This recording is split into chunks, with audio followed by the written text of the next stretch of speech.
Throughout the years, Thomas & Friends has put out a very wide variety when it comes to VHS tapes, and they have gone on to be such memorable classics among millions of fans. But this got me thinking, have any of you ever stopped and thought about what were some of your favorite Thomas VHS tapes growing up? This has been on my mind for the longest time, and I figured it was better to do it now than never. I originally wanted to do a top 20, but because there were so many to choose from, I made it easier on myself and just went with a simple top 10. Believe me when I say, they were very hard to rank. So hard that there ended up being ties between certain tapes.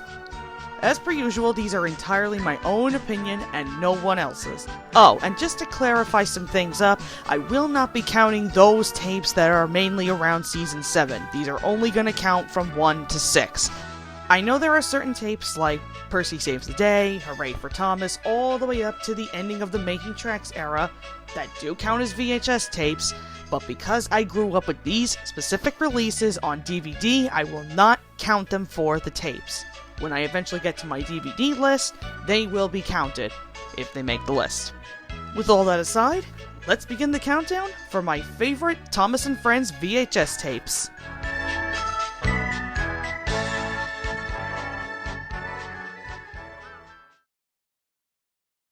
Number 10. Thomas Gets Tricked.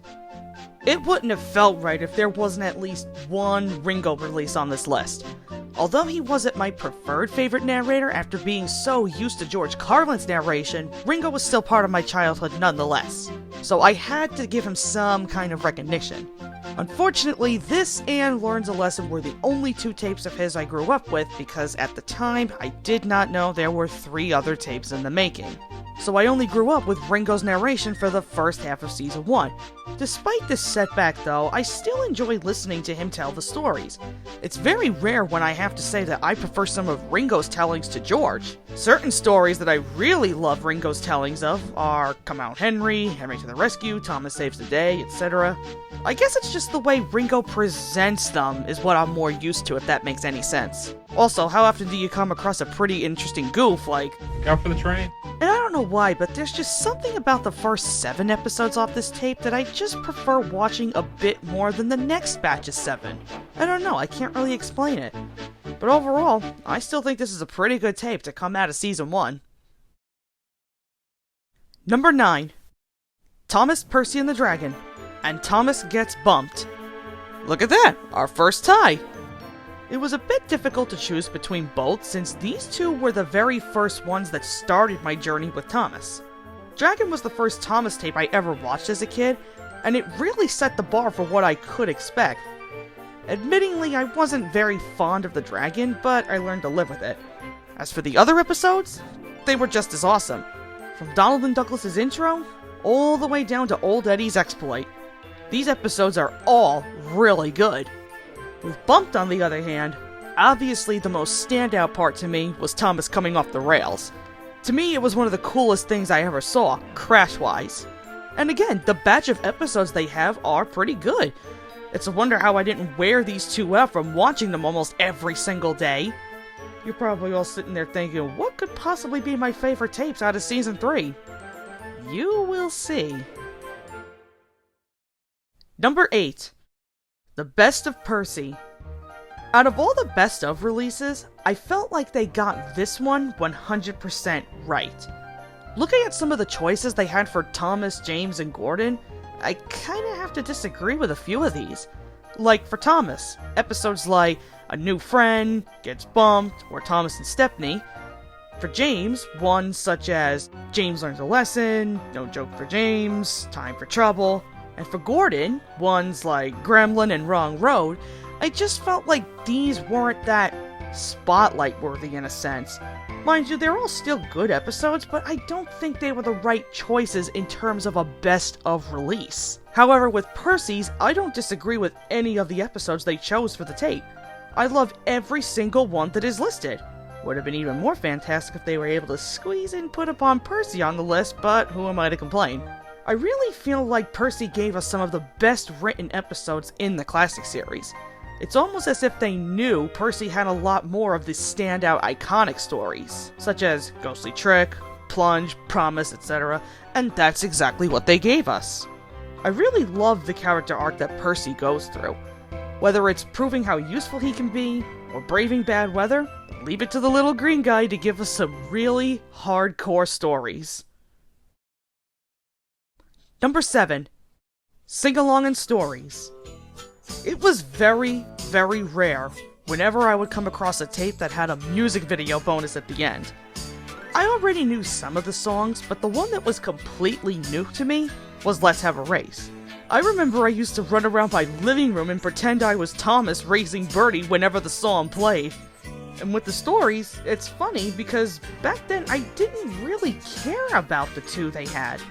I was more interested in the songs, if anything, but as time passed, I grew to love one of the episodes, and the other I'm still kind of 50-50 on. Don't shank me. I don't hate it, mind you, it's just not a favorite. Like I was saying, it was the songs that were more standout to me on this tape. All I really wanted was to sing along to every song that was playing, and some of them way more than once. I really adore this tape so much. I could listen to these over and over again and they would never die out. It's truly a one-of-a-kind treasure for any Thomas fan to own. Number 6. Races, Rescues, and Runaways, and Spills and Chills. Most of you know that back in the day, I had a pretty rough history with these two tapes. Season 5 was a little too crazy for me, and most of the stories freaked me the hell out. And to think it all started with Toby and the Flood. Between that, Boulder, Put Upon, and more, I closed off Season 5 from my childhood for a very long time. It wasn't until I want to say I was around 12, if not 13, right around when we were getting the DVD releases of these from my brother, it was then that I realized I was completely missing out. What these two tapes have in common is that sense of urgency that these characters are in real danger, regardless of how unrealistic some may look. Seeing these characters go through whatever situation is thrown at them, I've grown to love that adrenaline rush feeling, something that I couldn't fully handle in my younger days. And now today, most of these stories have gone on to be my favorites of Season 5. It's no wonder how this season is a personal favorite amongst all the fans. Number 5. A Big Day for Thomas. I remember from way back when a cousin of mine took me to some little shop, and there was a whole shelf load that was nothing but Thomas tapes. Lots of them were ones I already had, but Big Day was at the top of the list to get, and I was so happy when I finally got it. How can you go wrong when you've got stories like A Big Day, Runs Away, The Flying Kipper? You're practically packed with good episodes, though I'm still a bit unsure why they never bothered to put the episodes in episodic order since they just bounce around, and some stories come before others. But even still, when 2 of my ultimate favorite Season 1 episodes are on the tape, hey, that's satisfying enough for me. Big Day may not be entirely perfect amongst some of the fans, but for what it provides us from Season 1, I still think it's a pretty good release. It's got action, crashes, runaways, even stories to pull at your heart. Oh, and a cranky officer. Hey, you! It is truly a wonderful classic in my honest opinion. Number 4. Thomas Meets the Queen. There are some fans that have had no idea that this tape even existed. It's become a pretty hard one to get over the years, at least in good condition. I really like this one because of how unique it is.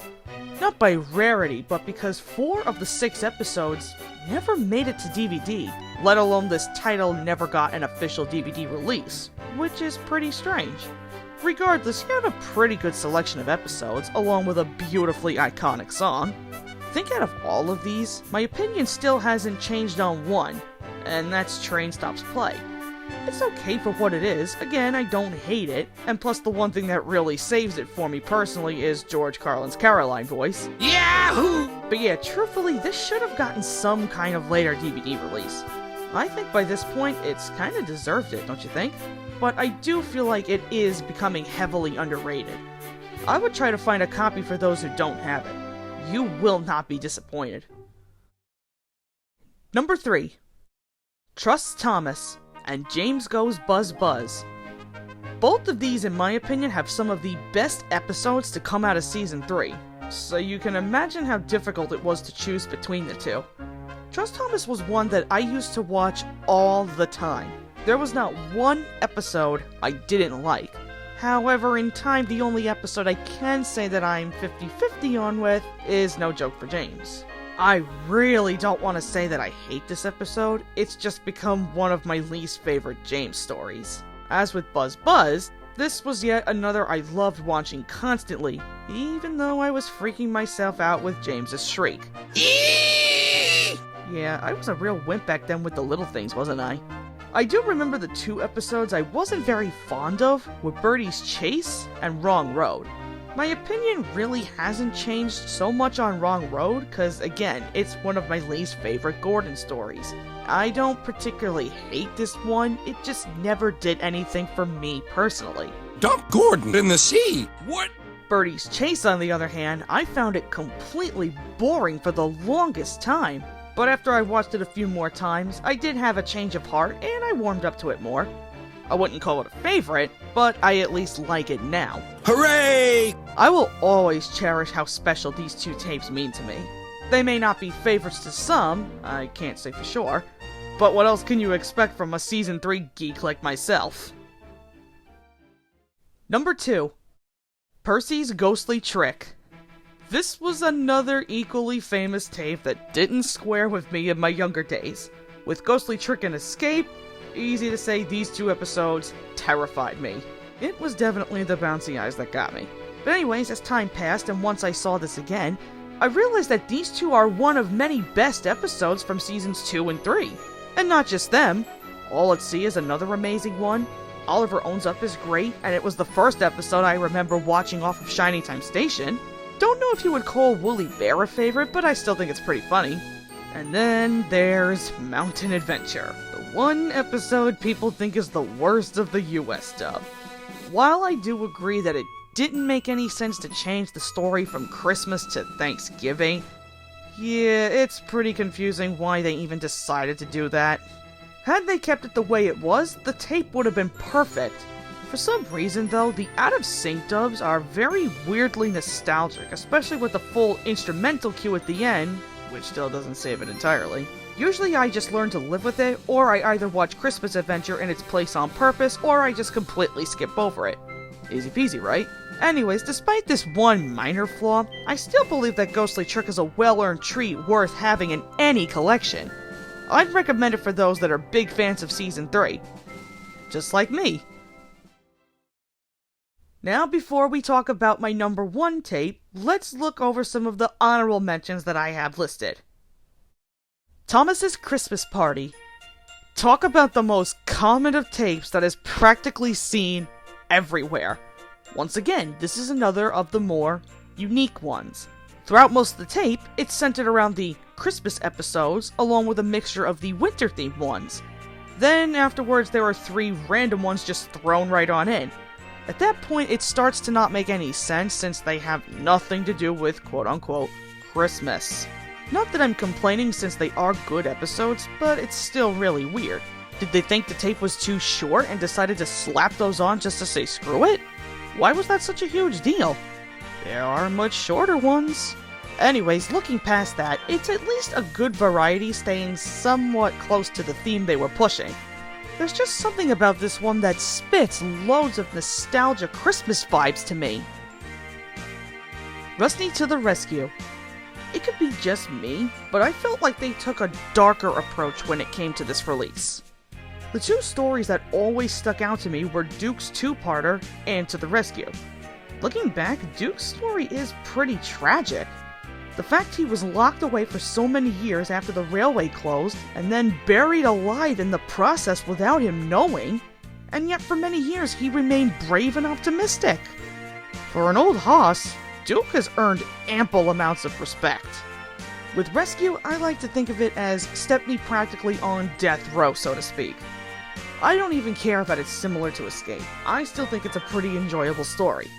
And I don't know how you can get any more nuts than with a crash like this. Can we do that right, please? Thank you. This one for sure will always hold a special place in my heart. Cranky Bugs. There's no way that I couldn't go on and not mention this one. This was the first tape that introduced me to Alec Baldwin's storytelling, obviously not including Magic Railroad. It's funny when I look back and think about how I only liked 4 out of the 6 when I was younger. The only 2 I didn't really care for were Birthday Party and Better View. My opinions about them haven't changed since then though. However, that doesn't stop me from enjoying the tape, because I can admit that even though I think Birthday Party is slow to sit through, there are some funny parts in it I do like. And while I do think that Better View is extremely overrated, the Crash is at least interesting knowing it was based on a real-life event. As for the other episodes, they still remain memorable favorites. And again, the other thing that tied it all was the Night Train music video.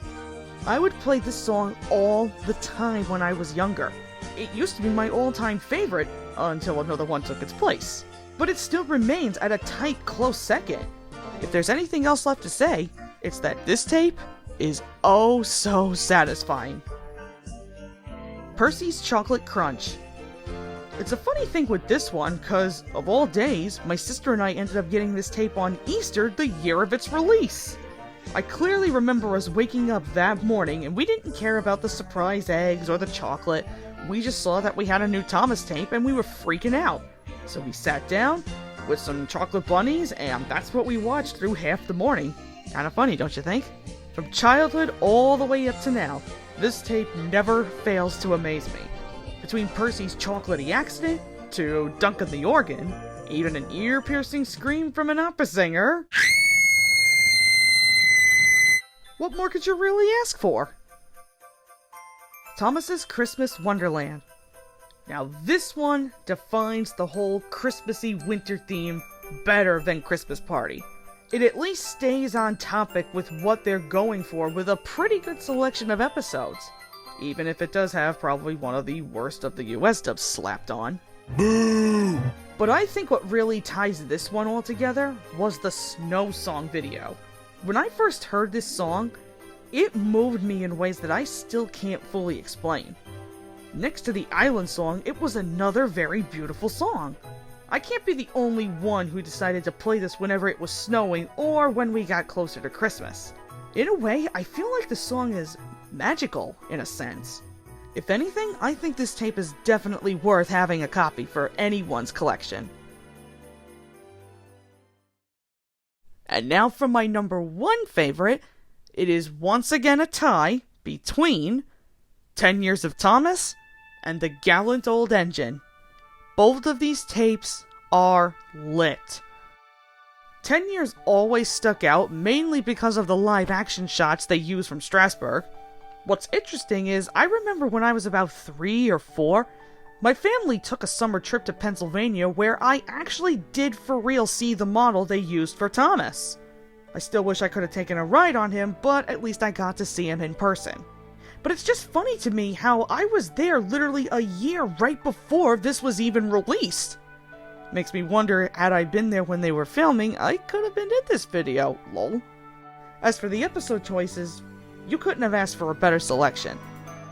With The Gallant Old Engine, on the other hand, it's weird to think that I didn't care for a few of these, but now all 6 episodes are on my list for personal favorites of Season 4.